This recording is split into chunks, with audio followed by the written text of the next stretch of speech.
I was raised in a Christian home. When I was 14, I went to a Christian camp, and there I surrendered my life to the Lord. And so I began praying that God would send me a husband one day that loved him. A man from Venezuela came to help with our church ministry as the co-pastor, and it was apparent his interest was apparent, and I had mutual interest. And after a few weeks, we began dating, and after a few months, he asked me to marry him, and we married, and we had a beautiful wedding. We had a beautiful first week, maybe two, and after that, I began to realize that something wasn't right. Over time, over the first couple months, there was a series of just more and more discoveries of his sexual sin. 2 weeks later, I discovered the depths of my husband's sin when he had to confess his adultery, and my world was shattered. My dreams were shattered, and I'd never known such agony of heart.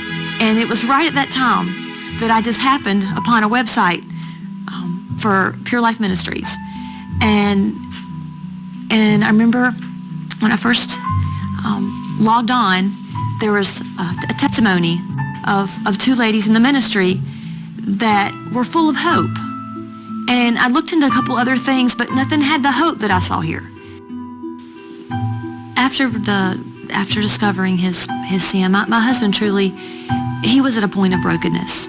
And he saw that he needed the Lord to do something in his life.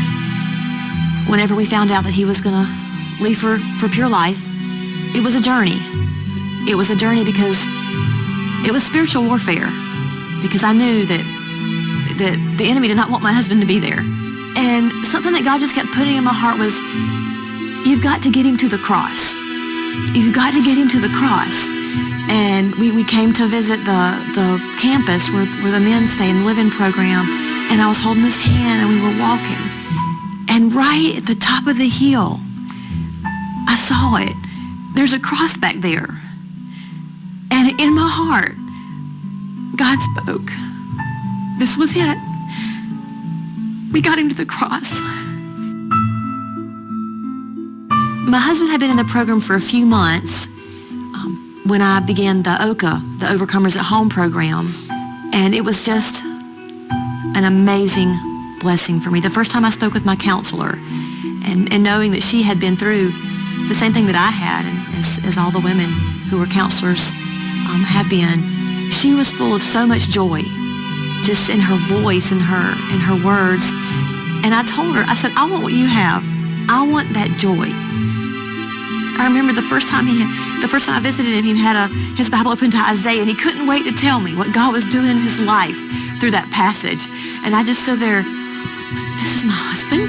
It was so beautiful to see something real.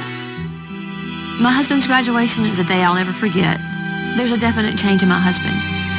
It's beautiful to see that there's a desire for humility. Neither one of us are perfect. We're a far cry, but our eyes are fixed on the one who is. If someone is listening who's in a situation similar to mine, I would invite you to run to Jesus, to run to him. It's so easy in the world we live in to think about my rights, 50-50. I don't deserve this, and just see circumstances. But look at who God is. Look at what he wants to do in your life through this trial, this tribulation. It's about so much more than just you, just your marriage. God wants to use this to make you more like him, to give you more of himself.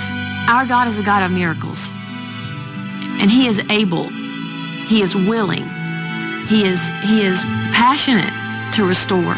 He's a God of restoration, and he wants to take your ashes, and he wants to make something powerfully beautiful out of what you've been through. My name is Judy, and I've been unchained.